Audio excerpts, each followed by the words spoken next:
হ্যাঁ এভরিওয়ান, কালকে রয়েছে আমার বিয়ে বাড়িতে। আজকে চুল কাটতে চলে গেছিলাম। 1 বছর পরে চুল কাটলাম, দম আটকে আসছিল আমার সিরিয়াসলি। তোমরা কি জানো এই ফেসিয়াল কিটটা আমি আমার বিয়ের সময় কিনেছিলাম, কিন্তু তখন আমি কিছুই করতে পারিনি কারণ বাবার প্রচন্ড শরীর অসুস্থ হয়ে পড়েছিল।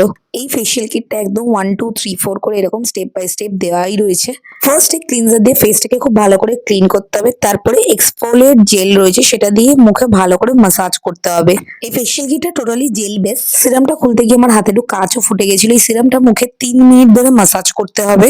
3 মিনিট ধরে খুব ভালো করে মাসাজ করার পরে স্টেপ 4 নারিশিং ক্রিম দিয়ে খুব ভালো করে মাসাজ করে মুখটাকে তারপরে ধুয়ে ফেলতে হবে। স্টেপ 5 এবারে 15 মিনিট এই মাস্কটাকে রাখতে হবে।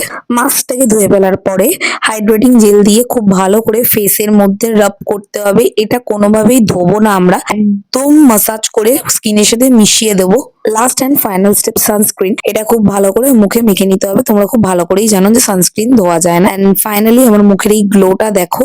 কিন্তু সত্যি কথা বলবো, আমার মুখে না এই ফেসিয়াল কিটটা একদম স্যুট করেনি। রাত্রে দেখছি আমার মুখে প্রচন্ড পরিমাণে র্যাশ বেরিয়ে গেছে। তোমাদের কাদের কাদের এই ব্রাইডাল ফেসিয়াল কিটটা স্যুট করে আমাকে কমেন্টে জানিয়ে অবশ্যই।